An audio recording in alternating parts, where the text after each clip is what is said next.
There was no romance in the northern reach, just cold stone fading bloodlines and brutal necessity.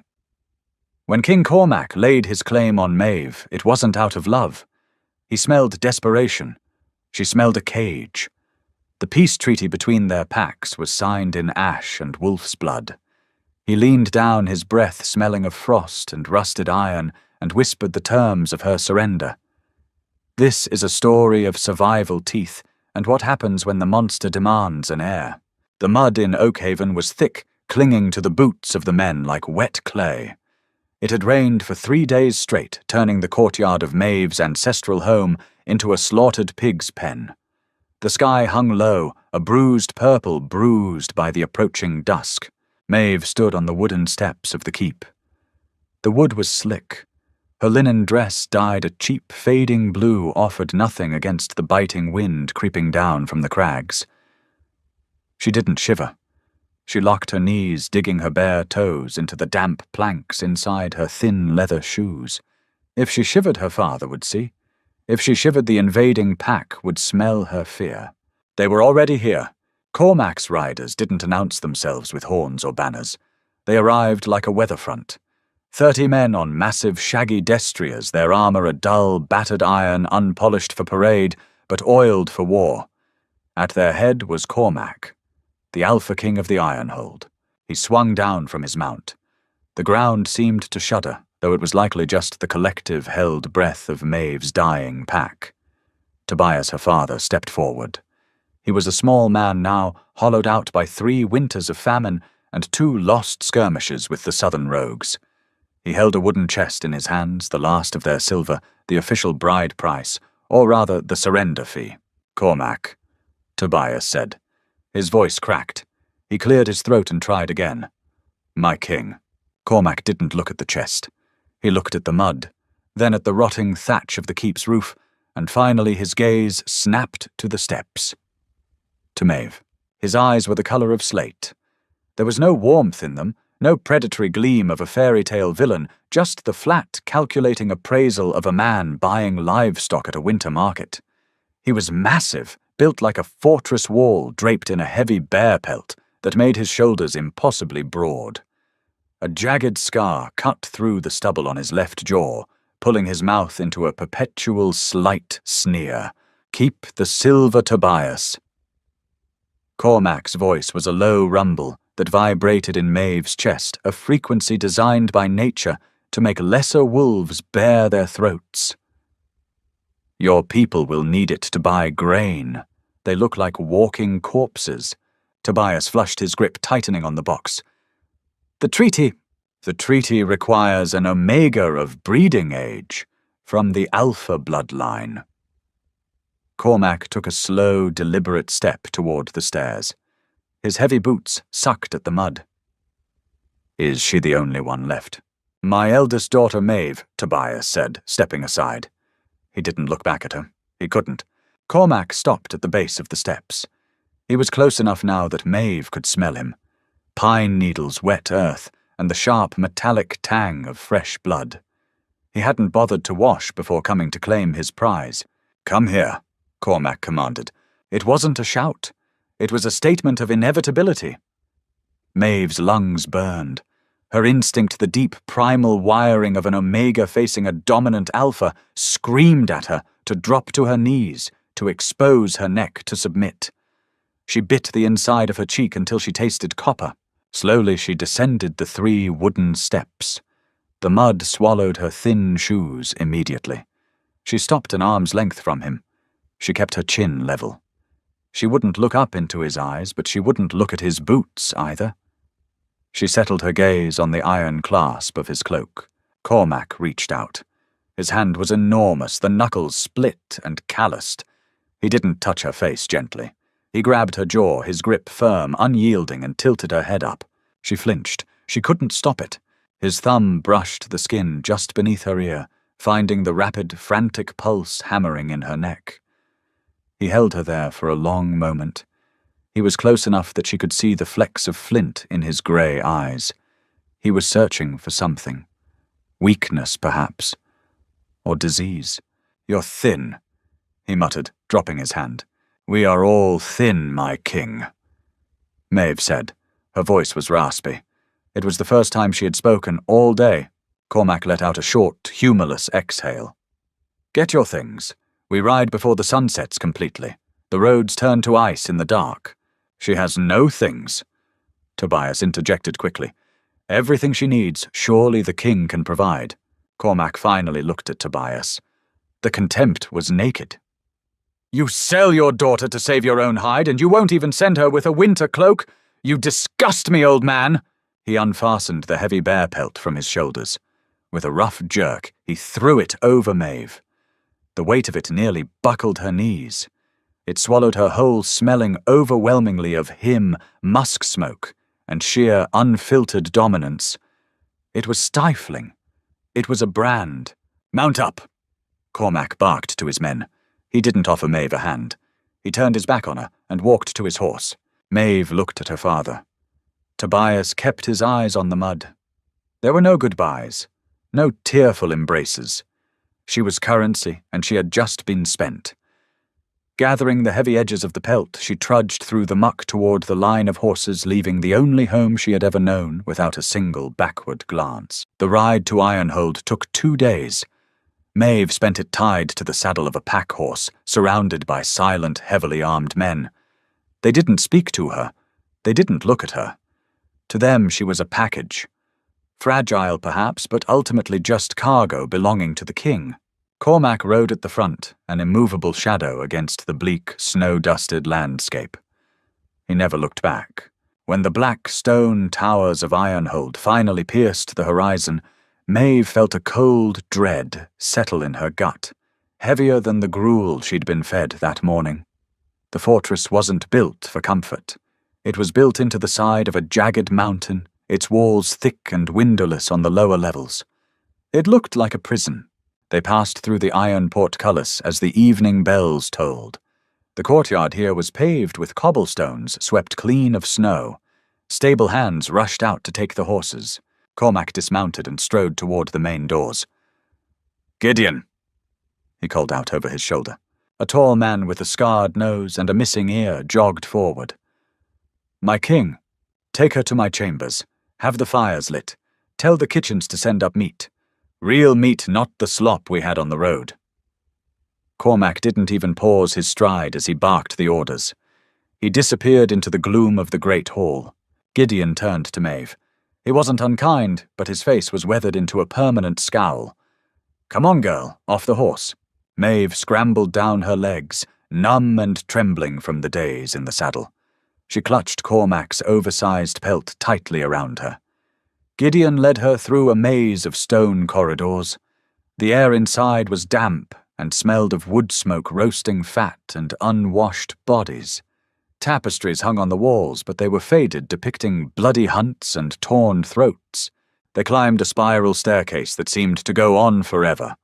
Finally, Gideon stopped before a heavy oak door bound in iron. He pushed it open. The king's chamber was vast and surprisingly sparse. A massive 4-poster bed dominated the center, covered in thick furs. A stone hearth took up one entire wall, where a newly lit fire was struggling to catch the thick logs. A scarred wooden table and 2 chairs sat near a narrow leaded window. That was it. No gold, no silk, no finery. "Wait here," Gideon said, pulling the door shut behind him. The lock clicked. Maeve stood in the center of the room. Panic, cold and sharp, finally began to claw its way up her throat. She paced to the window. It was barred. She walked to the fire and held her freezing hands out to the weak flames. She was a sacrifice. The Ironhold pack had suffered heavy losses in a recent war with humans to the east. Their Omega population had been decimated by a pox 3 years prior. Cormac needed heirs. Strong alpha-blooded heirs to secure his lineage and quiet the dissenting factions within his own ranks. Tobias had traded her womb for protection. An hour passed. The door unlatched. Maeve spun around her back, hitting the stone mantel of the fireplace. Cormac entered. He had stripped off his chainmail and heavy leathers. He wore simple dark trousers and a linen shirt untied at the collar. He looked exhausted. The deep lines around his mouth were pronounced in the flickering firelight. He carried a wooden tray with a roasted fowl, a chunk of dark bread, and a flagon of ale. He kicked the door shut, set the tray on the table, and looked at her. "Eat," he said. Maeve didn't move. Her heart was beating so hard she thought it might shatter her ribs. Cormac sighed, a harsh, abrasive sound. He walked to the table, tore a leg off the fowl, and tossed it onto a wooden plate. "I am not going to ask you twice. You are skin and bones. A starving wolf cannot carry a strong pup." The bluntness of it hit her like a physical blow. There was no pretense, no attempt to soften the reality. She walked slowly to the table. She didn't sit. She took the meat in her hands. It was hot, dripping with grease. Despite her terror, her stomach cramped violently at the smell. She took a bite. It was the best thing she had tasted in months. She chewed mechanically, her eyes locked on his face. Cormac poured a cup of ale and drank it down in one long gulp. He wiped his mouth with the back of his hand. He leaned against the heavy oak table, watching her eat. "You are terrified," he stated. It wasn't a question. "I am in a cage," Maeve replied, the words slipping out before she could stop them. Cormac let out a low, dry chuckle. "Yes, you are, but it is a warm cage, and you won't starve here." He pushed off the table and closed the distance between them. Maeve froze the half-eaten meat slipping from her fingers onto the plate. He towered over her. The heat radiating off his body was immense. He reached out and took the edge of the bear pelt she still had clutched around her shoulders. "Take this off," he murmured. "You're inside now." Maeve's fingers were stiff. She fumbled with the clasp. He didn't help her. He watched her struggle, his face an unreadable mask. Finally, the heavy fur dropped to the floor, leaving her in her thin, dirty linen dress. Cormac looked her up and down. It wasn't a look of lust. It was an inspection. "I don't know you, Maeve of Oakhaven," he said, his voice dropping an octave, the alpha resonance vibrating through the stone room. "And I don't care to. I have no need for a wife. I have no need for a companion. My pack is fracturing. The elders whisper that my bloodline dies with me." He stepped closer. His chest brushed hers. Maeve stopped breathing entirely. He leaned down, his mouth mere inches from her ear. His breath was hot. "I don't expect you to love me. I don't expect you to submit willingly in your heart. But in this room and in this bed, you will yield." His hand came up, calloused fingers wrapping around the back of her neck, firmly holding her in place. "Your body is mine until I have my son's." He growled, the vibration sinking deep into her bones. "Give me 2 male heirs, and you can live the rest of your days in the Eastern Wing untouched and wealthy. Fail or fight me, and I will break you." He didn't wait for her to agree. He didn't need her agreement. He turned her around and blew out the candle on the table, plunging the room into the dim orange glow of the dying fire. Maeve woke to the smell of ash and old sweat. The bed was empty. The furs beside her were cold. She lay perfectly still, staring up at the heavy wooden canopy. Every muscle in her body ached. Her thighs felt bruised, her wrists sore where he had pinned them to the mattress. There had been no cruelty in his touch, but there had been no tenderness either. It was an execution of duty, methodical, forceful, and terrifyingly silent. He hadn't spoken a word to her after he extinguished the candle. He had simply taken what he had bought. She pushed herself up into a sitting position, dragging the heavy wolf fur blanket over her bare chest. The fire had died completely. The room was freezing. Frost coated the edges of the narrow window pane. A sharp knock rapped against the heavy oak door. Before Maeve could answer, the lock ground open. A woman stepped in. She was older, perhaps in her 50th winter, her hair a steel grey, braided tightly against her scalp. She wore a heavy wool gown, practical and unadorned. She carried a steaming iron basin in her hands, and a stack of folded clothes draped over one arm. The woman didn't look at the bed right away. She walked to the small table, set the basin down, and began laying out the garments. "I am Anya," the woman said. Her voice was like grinding stones. "Head of the domestic staff. The king is in council. He will not return until nightfall. Maeve swallowed. Her throat was incredibly dry. Water, she rasped. Anya poured a cup from a clay pitcher and walked to the bed. She finally looked at Maeve. Her dark eyes swept over Maeve's tangled hair, the dark smudges under her eyes, and the purple bruise already blooming on her collarbone, where Cormac's grip had been too tight. Anya didn't offer a sympathetic smile. She handed over the cup. Drink, then wash. You smell like fear and rut. It's unseemly. Maeve took the cup, her hands shaking slightly, and drank. The water was icy and stung her throat, but it helped. There are fresh clothes. Anya continued, turning her back to give Maeve a modicum of privacy, or perhaps just dismissing her entirely. Woolen undergarments, a proper linen shift, and a thick gown. You will wear the colours of Ironhold now, dark grey and blood red. Discard those rags you arrived in. Maeve pushed the furs aside and stood up. The cold air hit her bare skin like a slap. She walked to the basin. The water was hot, smelling faintly of lye soap. She scrubbed herself violently, trying to wash away the scent of him, the heavy musk of pine and iron that seemed to have seeped into her pores. It was useless. His scent was stamped on her. She dressed quickly. The clothes were heavy, practical, and incredibly warm. They fit decently enough, clearly tailored for a woman of her height, though a bit loose around her ribs. When you are decent, you will come to the Great Hall, Anya said, moving toward the door. You must eat, and the pack will want to see you. See me? Maeve asked, her fingers pausing on the laces of the dark grey gown. Anya paused, her hand on the iron ring of the door. She looked back, her expression unreadable. They want to see the vessel the king paid so dearly for. Do not expect a warm, welcome girl. To them, you are an outsider from a weak bloodline. You are here to do one job. Until your belly swells, you are nothing but an expense. Anya stepped out and closed the door, leaving it unlocked this time. Maeve stood in the quiet room. She walked over to the narrow window and looked out. Below, the courtyard was bustling. Men hauling wood, women carrying baskets of root vegetables, guards standing at attention with spears. They were a strong pack, well-fed, disciplined. She placed her hand against the freezing glass. Your body is mine until I have my son's. His words echoed in her head. She closed her eyes. She was an Omega, but she was not a dog. Her father had broken her spirit by selling her, and Cormac thought he could own her body through force and contract. Maeve opened her eyes. The slate-grey sky stared back at her.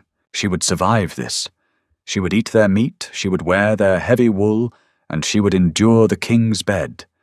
Let them think her a vessel. Let them think her a broken thing bought for a few silver coins and a promise of protection. She would learn the layout of this prison. She would learn who hated the king and who feared him. She turned away from the window, pulling the heavy red shawl tight around her shoulders. She walked to the heavy oak door, pushed it open, and stepped out into the dark stone corridor. It was time to meet her new cage. The great hall of Ironhold smelled of roasting meat, wet hound, and the sour tang of ale. It was a cavernous space, the vaulted ceiling lost in a haze of trapped wood smoke. Long wooden tables stretched across the flagstones, packed tightly with men and women tearing into their morning meal. The noise was a physical thing. It was the sound of 100 conversations, the clatter of iron trenchers, and the occasional sharp growl of a dispute, quickly settled by bared teeth. Maeve stood in the arched doorway.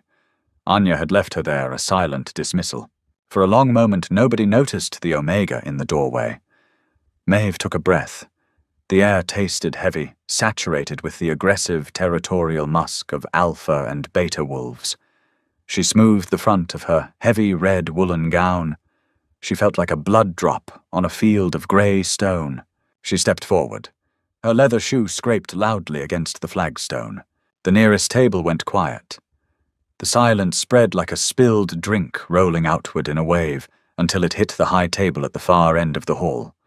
Forks stopped halfway to mouths. Ale horns were lowered. Hundreds of eyes turned to fix on her. They did not look at her with awe. They looked at her the way a butcher looks at a side of beef. They were calculating her worth. They were looking for the weak, dying blood of Oakhaven in the set of her shoulders. At the high table, sitting in a chair carved from blackened oak, was Cormac. He was already deep in conversation with Gideon and an older, grey-haired man with a severe limp. Cormac didn't stop talking as the hall quieted. He didn't even look up. He let the silence stretch, forcing Maeve to navigate the hostility alone. It was a test. Everything in Ironhold was a test. Maeve kept her chin parallel to the floor. She did not hurry. She walked down the central aisle between the long tables. A young alpha, his face flushed with morning ale, and his chest broad under a leather tunic, leaned back on his bench, blocking her path. His name, she would later learn, was Thane. Oakhaven! Thane sneered loud enough for the echo to carry. I thought the king bought a breeder, not a skeleton. Does she even have enough meat on her to survive a winter whelping? A few low, cruel chuckles rippled through the nearest tables. Maeve stopped. She looked down at Thane. Her heart was hammering against her ribs like a trapped bird, but her face remained a mask of carved ice. I have enough meat to survive my father's famine, and enough bone to walk into a hall full of strangers without shaking. Maeve said. Her voice was not loud, but the silence of the room carried it perfectly. Can you say the same? Or do you always need a crowd to help you bark at women? The chuckles died instantly. Thane's eyes flashed a dangerous solid amber, the wolf rising to the surface challenged by a lesser caste. He began to stand, his hand dropping to the hunting knife at his belt. Thane. The word was a low, seismic rumble. It came from the high table. Cormac was finally looking at them. He hadn't raised his voice, but the sheer weight of his tone pinned Thane to the bench. The young alpha froze his eyes, snapping to the king. He bared his throat in a quick, jerky motion of submission and sat back down, pulling his legs out of the aisle. Cormac's slate-grey eyes drifted to Maeve. There was no approval in his gaze. There was no defense. He simply pointed a scarred finger to an empty seat at the far end of his own table. It was the lowest seat of honor, but it was at the high table. Maeve finished her walk. She sat down. The wood of the chair was hard and cold. A servant immediately slammed a wooden trencher in front of her, loaded with thick slices of salted pork and heavy oat bread. To her left sat an elderly woman with milky, blind eyes and skin like cured leather. She was tearing a piece of bread apart with gnarled fingers. "You have a sharp tongue for a purchased thing," the old woman rasped, not turning her head. "I have a tongue," Maeve replied, picking up her fork. "The price paid for me did not include its removal." The old woman let out a dry, rattling wheeze that might have been a laugh. "I am Beatrice. I birthed the king's father. I know the bloodlines of every wolf from the crags to the southern coast." Beatrice turned her blind eyes toward Maeve, leaning in close. She smelled of dried herbs and old dust. Oakhaven blood is stubborn, but it is thin. If you do not swell with his child by the first snow, they will tear you apart. Starting with Thane, Maeve looked down at her plate. The salted pork suddenly looked like ash. "Then I suggest," Maeve said quietly, slicing into the meat with a dull iron knife, "that I eat." Cormac watched her from the center of the table. He took a slow drink from his heavy iron cup, his eyes tracking the steady, mechanical way she chewed her food. He had brought a dying ember into his house of stone. He was waiting to see if it would catch fire or simply turn to dust. The first snow fell 3 weeks later. It did not drift down in gentle flakes. It drove hard horizontally, a white sheet of ice tearing across the mountain, sealing Ironhold off from the world. With the snow came the grinding, monotonous reality of Maeve's existence. Her days were spent in the stifling, smoke-filled rooms of the keep's upper levels. Anya kept her busy with the domestic staff, mending heavy woolens, grinding bitter medicinal roots in a stone mortar, inventorying the dwindling grain stores. Maeve worked silently. She did not complain. She learned the rhythms of the pack. She learned that Gideon was fiercely loyal, but lacked imagination. She learned that Thane was ambitious and reckless. And she learned that the elders led by Beatrice tracked her every movement, waiting for the scent of pregnancy to bloom on her skin. Her nights were a different kind of labor. Cormac came to the chamber late. Always late.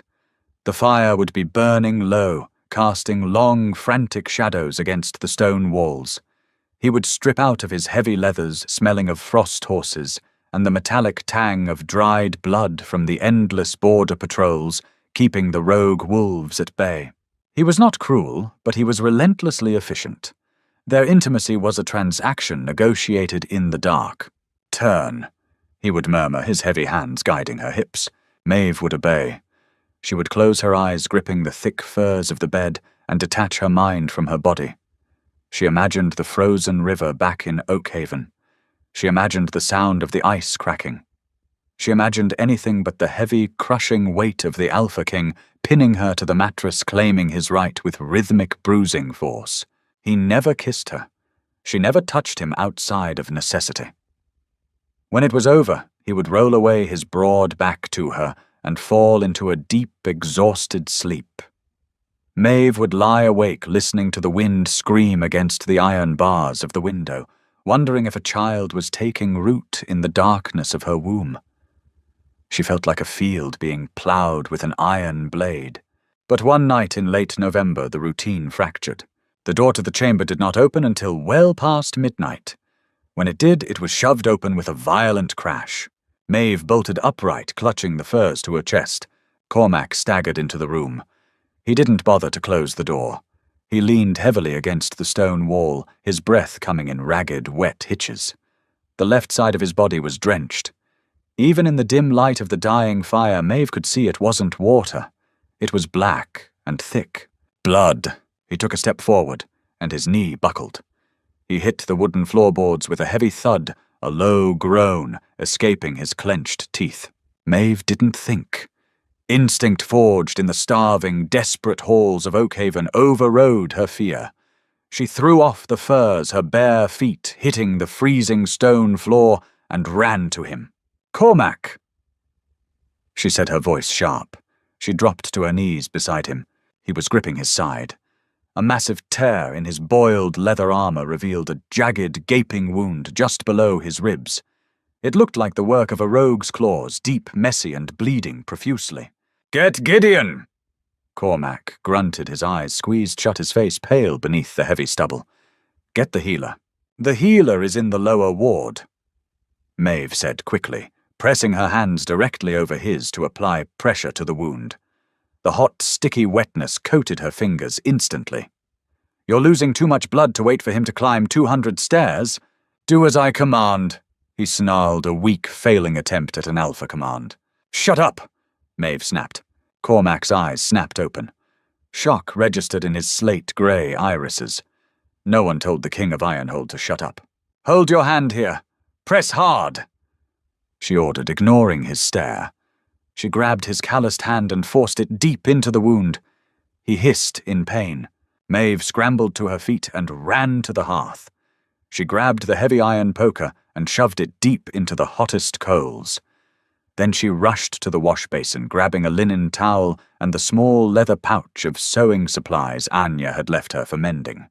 She found a thick, curved needle and a spool of boiled linen thread. She ran back to him, sliding on the bloody floorboards. She poured the icy water from the pitcher directly over the wound to clear the blinding flow of blood. Cormac roared, his back arching off the floor. "Hold still!" she said, her voice devoid of panic. It was the voice of a woman who had watched her mother die of a fever, who had butchered the last lame horse to feed her sisters.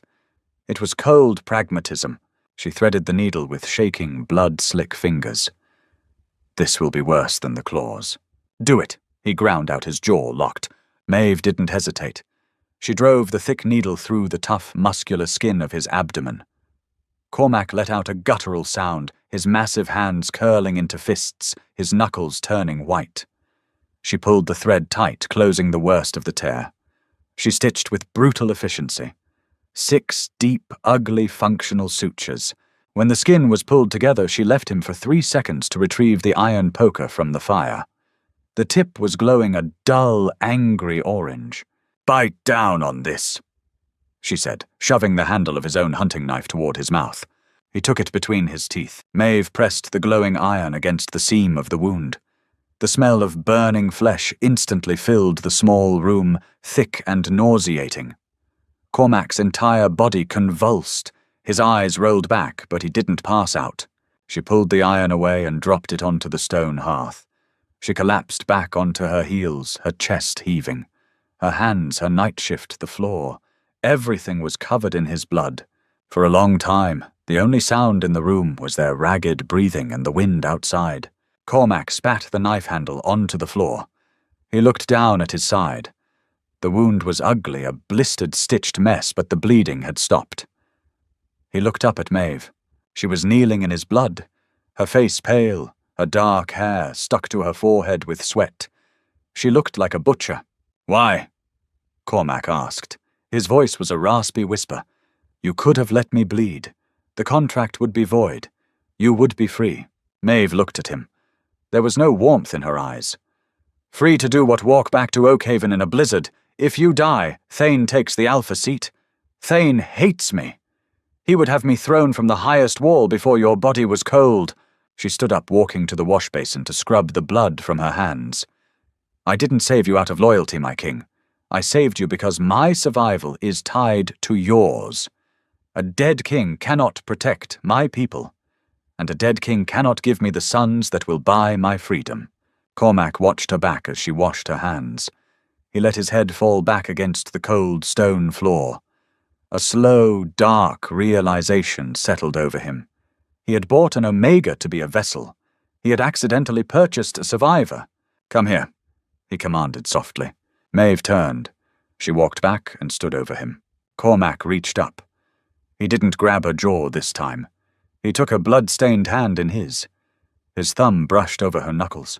"Help me to the bed, Maeve," he said. It was the first time he had used her name since the day he bought her. The winter ground on a relentless frozen siege.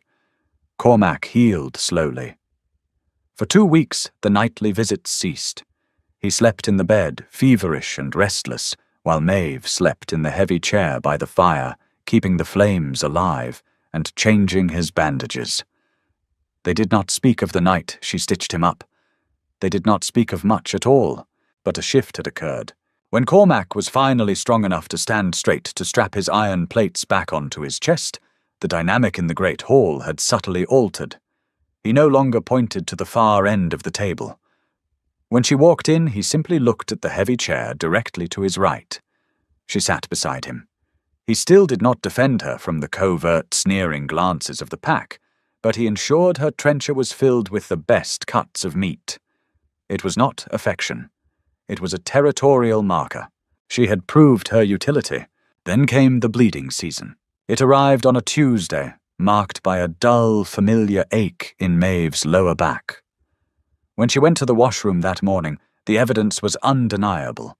Bright, condemning red on the linen shift. She stood staring at it for a long time. The cold from the stone floor seeped up through her bare feet, chilling her marrow. She had failed. The first month of the contract, the first cycle of hope for the dying pack was gone. Wasted.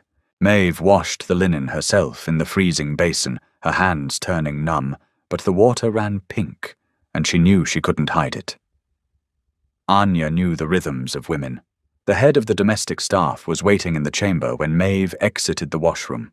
Anya took one look at Maeve's pale face and the damp bundle in her hands. The older woman sighed. It wasn't a sigh of sympathy. It was the heavy sound of a ledger being balanced into the negative. "I will fetch the rags," Anya said flatly. "And I will inform the king." "I will inform him," Maeve said, her voice tight. "It is my duty to report the state of the household," Anya replied, already turning for the door. "And right now the household remains empty." By noon, the whispers had started. News in Ironhold travelled faster than a blood scent on the wind. As Maeve walked through the corridors to the grain stores, conversations stopped abruptly. Women looked away. Men stared with open hostility. "Baron," she heard the word hissed from the shadows of a stairwell. Oakhaven trash. A dry well. She kept her back straight. She counted the sacks of oats. She checked the salt barrels. She did not let them see her hands shake. That evening, the tension in the king's chamber was suffocating. Cormac stood by the window, staring out into the black, howling blizzard. He wore his heavy bear pelt, his broad shoulders tense. He had not spoken a word since she entered. Maeve sat at the small wooden table staring at her unclasped hands. Beatrice visited me in the armory today. Cormac finally spoke. His voice was a low, dangerous rumble vibrating off the stone. He did not turn around. She told me the elders are concerned. They say Oakhaven women are notorious for weak wombs. They say I traded good silver for a broken vessel. I am not broken, Maeve said. Her voice wavered just a fraction, but she clamped down on it instantly. Cormac turned. His slate eyes were dark, stormy. Then why do you bleed, Maeve? It was an unfair question. It was a biological impossibility to demand an answer for. But they were not dealing in fairness.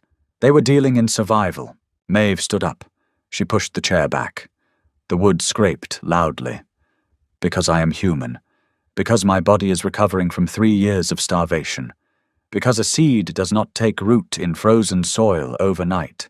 She walked toward him, stopping a few feet away. She refused to cower. You bought my womb, Cormac. You did not buy the right to control time. It has been one cycle. The pack does not care about time. Cormac stepped forward, his massive frame towering over her. The alpha resonance flared in the room, thick and suffocating, making her knees weak. They care about blood. They care about strength. Every day you do not carry my child, they look at me and see weakness. They see a king who was cheated by a dying pack. Then let them look. Maeve yelled. It was the first time she had raised her voice in Ironhold. The sound shocked them both. Let them look at me. Let them call me Baron. Let them whisper, I do not care about your pack, Cormac. I care about my sisters in Oakhaven who are eating bark to survive while I gorge on your salted pork. You want an heir, do your duty. But do not expect my body to obey your commands like one of your soldiers. She stood there breathing heavily, her chest rising and falling. She fully expected him to strike her. She had challenged an alpha king in his own den. Cormac stared down at her. The fury in his eyes was raw, but beneath it there was something else. A strange, twisted fascination. The women of Ironhold submitted. They bowed their heads. This half-starved Omega from the mud of Oakhaven was standing toe-to-toe with him, demanding he accept failure. Slowly, the heavy, oppressive alpha scent in the room receded. Cormac reached out. He gripped her upper arms. His hold was firm, heavy, but he didn't shake her. He pulled her slightly closer. You have a fire in you, Maeve. He murmured, his voice dropping to a gravelly whisper. I thought it was extinguished the day your father sold you. I was wrong. He looked down at her lips, then back up to her eyes. The elders want me to cast you out, to demand my silver back and take a stronger mate from the southern clans. Maeve's heart stopped. If he cast her out, Oakhaven would be slaughtered. The rogue wolves would move in the moment the Ironhold Treaty was voided. Panic pure and blinding finally cracked her icy facade. You signed a treaty? She whispered, her hands coming up to grip his wrists. You swore. I swore to protect the blood of the woman carrying my heirs. Cormac corrected softly. He stepped into her space, his chest flush against hers. The heat of him was overwhelming. You are not carrying my heirs. Technically, I owe your father nothing. A tear broke free, spilling hot over Maeve's lower lid. She hated herself for it. She hated him for forcing it out. Please. Cormac's thumb moved, catching the tear before it reached her jaw. I told Beatrice no, Cormac said, his eyes locking onto hers, intense and unyielding. Maeve blinked. Why? Because... Cormac said, his grip tightening slightly on her arms, pulling her flush against his solid frame. You are mine. I paid for you. I bled for you on this floor. The contract was for an Omega of Oakhaven, and I will not let a blind old woman or a pack of impatient fools dictate what I do with what belongs to me. He leaned down, his mouth brushing the shell of her ear. "We will try again tonight, Maeve, and tomorrow night, and every night until the snow melts. You will give me a son, not because the pack demands it, but because I demand it. Do you understand?" It was not a request for submission. It was a declaration of ownership absolute and terrifying. "Yes," Maeve whispered into the rough wool of his tunic. Cormac let go of her arms and stepped back. The vulnerability was gone, replaced instantly by the cold, calculating king. "Good. Tell Anya to draw a bath. You smell of copper and fear. I will return at midnight." He turned and walked out of the room, leaving Maeve alone in the cold stone chamber. The game had changed. She was no longer just a vessel for the pack's future.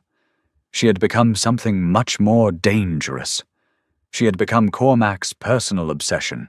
Winter broke in late April, not with sunlight, but with a violent, muddy thaw. The snowpack on the mountains turned to slush, rushing down the crags and filling the courtyard of Ironhold with ankle-deep, freezing muck. It was in this grey, saturated season that Maeve's dresses finally stopped fitting. The first sign hadn't been the mist cycle. It had been the nausea. The scent of roasted pork, a staple that had kept her alive through the freezing months, suddenly smelled of rot. She had vomited quietly into the wash basin for a week, before Anya noticed the swelling in her breasts and the pale, translucent quality of her skin. Anya hadn't smiled. She had simply pressed a firm, calloused hand against Maeve's lower belly, nodded once, and left the room. The news did not bring joy to the great hall. It brought a suffocating, paranoid tension. Cormac's reaction was not one of a proud father. He did not boast.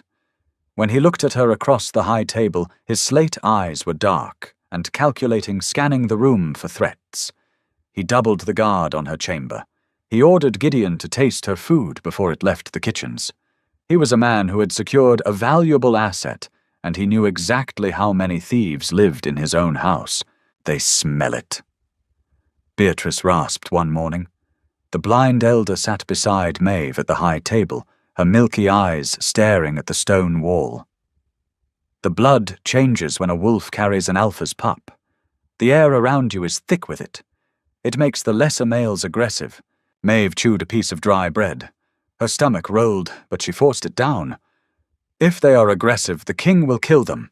The king cannot watch every shadow," Beatrice said, tearing at her own food. "Thane is young. He is stupid. He thinks if the pup dies in the womb, the king will finally cast you out. He thinks the old blood must be kept pure." "My blood is pure," Maeve said, her voice hard. "It is just starved."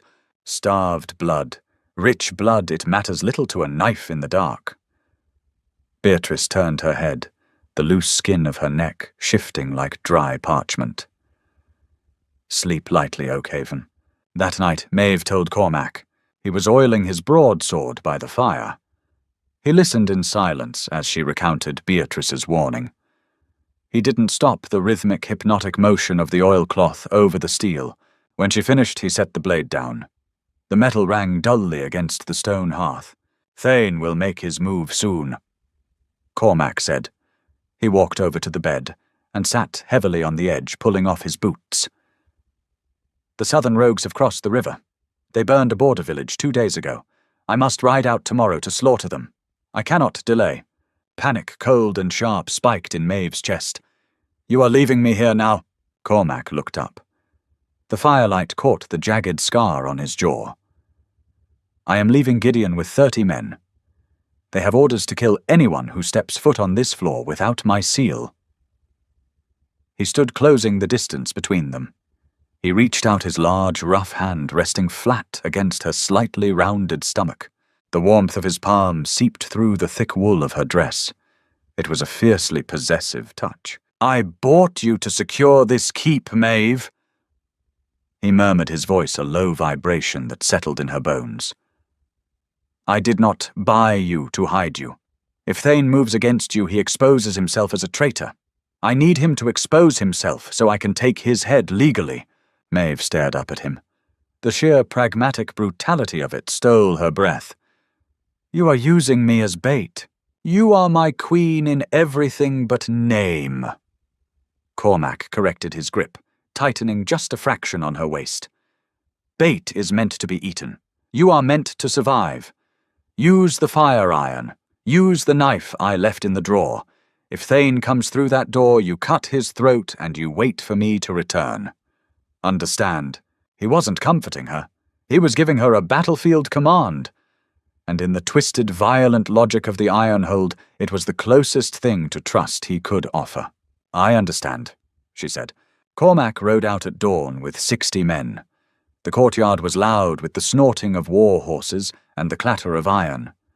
Maeve watched from the narrow window of their chamber. Cormac did not look back. He simply spurred his massive destrier forward, disappearing into the thick morning fog. For 3 days the keep was quiet, a tense holding silence. Gideon stood outside her door. He was a rock, unmoving and heavily armed. Anya brought her meals, sliding into the room like a grey ghost, and leaving just as quickly. Maeve did not sleep. She paced the floor, the heavy iron poker resting against the table, the hunting knife tucked into the woolen folds of her belt. On the 4th night, the wind howled down from the peaks, rattling the heavy oak door in its frame. At midnight, a muffled thump sounded from the corridor. Maeve froze. She was sitting in the heavy chair by the fire. The flames were low, casting long, frantic shadows. Another sound. The heavy clanking of chainmail hitting the stone floor. A low, choked gasp. Gideon. Maeve stood up. Her heart hammered against her ribs, but her hands were completely steady. The terror had burned itself out over the last 3 days. Now there was only the cold, hard instinct of the northern reach. She picked up the iron poker.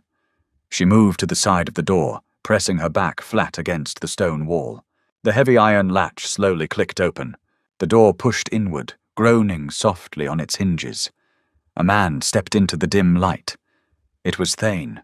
He held a short, wicked-looking blade in his right hand. It dripped thick, dark blood onto the floorboards. He looked at the empty bed. He looked at the empty chair. A cruel, triumphant smile spread across his face. "Come out, Oakhaven." Thane sneered softly, stepping fully into the room. "The king is 2 days' ride south. Gideon is bleeding out in the hall. It's just you, me, and that mongrel pup in your belly." Maeve didn't speak. She didn't breathe. Thane took another step towards the bed, turning his back to the wall where she hid.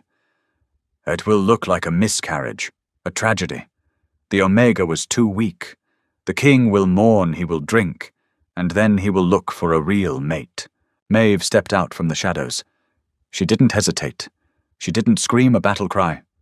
She raised the heavy iron poker with both hands and swung it with every ounce of strength her malnourished, pregnant body could generate. The iron connected with the back of Thane's knee with a sickening crack. Thane roared in agony, his leg buckling instantly. He crashed to the floorboards, his sword clattering away into the darkness. He scrambled, trying to turn his face twisted in rage and shock. "You bitch!"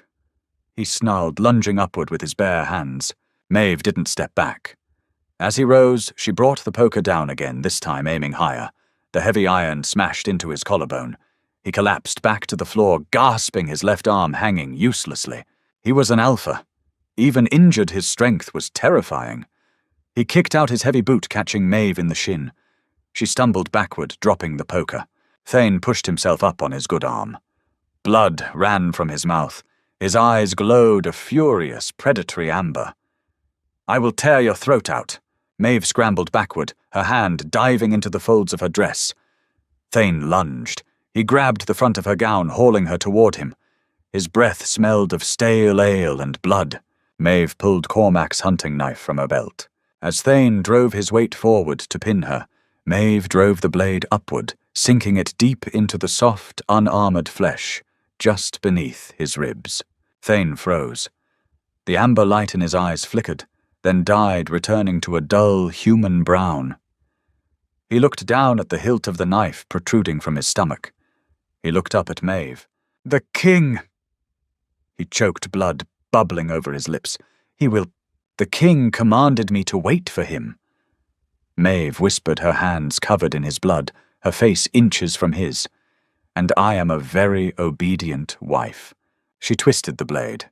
Thane let out a wet, rattling sigh, and slumped sideways, his heavy body hitting the floor with a final lifeless thud. Maeve sat there for a long time. She pulled her knees to her chest, pressing her bloodied hands against her stomach. Her breath came in ragged, tearing sobs. She wasn't crying for Thane. She was crying because she realized in the dark, bloody quiet of the chamber that she belonged in Ironhold. She had learned their language. Cormac returned 2 days later. The courtyard was silent. The mud was stained with the blood of the traitor's co-conspirators. Gideon had survived, though barely having taken a knife to the gut before Thane bypassed him. The guards loyal to Thane had been rounded up by Beatrice's faction. The old woman respected power above all, and Maeve's brutal survival had settled the debate over her worth. Cormac did not go to the great hall to hear the reports. He went straight to his chamber. He threw the heavy oak door open. The bloodstain on the floorboards had been scrubbed, but the wood was still dark with it. Maeve was sitting by the fire. She looked exhausted, her face pale, the dark circles under her eyes, stark against her skin. She wore a clean grey dress, but she held Cormac's heavy, blood-stained hunting knife in her lap. Cormac crossed the room in 3 massive strides. He dropped to his knees before her. The Alpha King of the Ironhold, a man who bowed to no one, knelt in the ashes of his own hearth. He didn't ask if she was hurt. He took the knife from her lap and tossed it aside. He wrapped his massive arms around her waist, burying his face in the soft wool covering her stomach. He breathed her in. The scent of fear was gone. She smelled only of smoke iron and the sharp, undeniable scent of his unborn child. "They told me." Cormac rasped, his voice vibrating against her belly. "They told me you butchered him. He came for the pup." Maeve said simply. Her hand slowly moved down her fingers, tangling in his thick, dark hair. It was the first time she had touched him purely for comfort. "I did what you told me to do." Cormac lifted his head. His slate eyes were entirely black. "I should never have left you. If you hadn't, Thane would still be a shadow behind your back." Maeve replied, her voice steady. "Now he is food for the crows, and the pack knows the Oakhaven vessel has teeth." Cormac let out a low, rough sound that was half laugh, half growl. He stood up, pulling her up with him. He wrapped her in his arms, pressing her back against his solid chest. "You are no vessel, Maeve." He whispered into her hair. "You are the iron in my walls." Months passed. The summer was brief and hot, burning the mud away and replacing it with hard, cracked earth. The tension in the pack evaporated. Beatrice treated Maeve not with warmth, but with a wary, respectful deference. No one questioned the king's mate. In late October, as the first frost hardened the ground, the contract came due. The labor was brutal, lasting through a long, agonizing night. Cormac did not pace in the hall like the kings before him. He stayed in the room.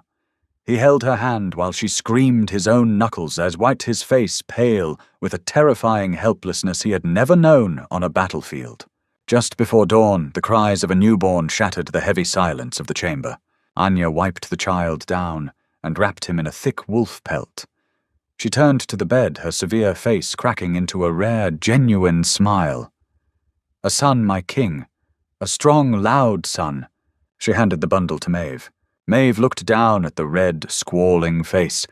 He had her dark hair, but his eyes, blinking against the firelight, were already a deep, familiar slate grey. She felt a fierce, terrifying love claw its way into her throat. This wasn't a hostage. This was her blood. Cormac sat on the edge of the bed. He reached out his massive, scarred finger, stroking the infant's impossibly soft cheek. He looked from the boy to Maeve. "The contract," Cormac said, quietly, his voice thick. "It said 2 sons, but 1 secures the line. The elders are satisfied." Maeve looked up at him. She was exhausted, soaked in sweat, and in immense pain, but her mind was perfectly clear. "I remember the contract, Cormac," she said. "Give me 2 male heirs, and you can live the rest of your days in the Eastern Wing, untouched and wealthy." Cormac's jaw tightened. He pulled his hand back slowly. The Alpha King, who feared no army, suddenly looked terrified. "If that is your wish, I will have the eastern wing prepared. You will want for nothing. Your father's pack will receive grain for a decade." Maeve watched him. She saw the flinch in his eyes. She saw the man who had knelt in the blood on the floorboards to breathe in her scent. "The eastern wing is cold." Maeve said, her voice a rough whisper. "And the bed is too large for one person." Cormac froze. Maeve shifted the baby to one arm and reached out with the other. She caught the edge of Cormac's rough tunic and pulled him forward. "Your body is mine until I have my son's," she quoted back to him, her eyes fierce and dark. "You only gave me one, my king. The contract is not fulfilled. You are not free of me yet." Cormac let out a ragged breath. The tension broke, shattering into a profound, overwhelming relief. He leaned down, pressing his forehead against hers. He didn't speak of love. They were wolves of the north. Love was a luxury they couldn't afford. But as he kissed her hard, desperate and entirely hers, they both knew the truth. The Treaty of Ash was dead. They were bound by blood and iron now, and neither of them would ever let the other go. And that is how the Omega from Oakhaven broke the Alpha King of Ironhold, not with submission, but with teeth iron and an undeniable will to survive. Maeve didn't just fulfill a brutal contract, she rewrote the rules of the pack and claimed the king as her own. If you loved this gritty, intense dive into a darker medieval romance, smash that like button right now. Want to see more stories where the Omega fights back? Let me know in the comments below. Don't forget to share this video, subscribe to the channel, and hit the bell so you never miss a tale of blood survival and fierce devotion.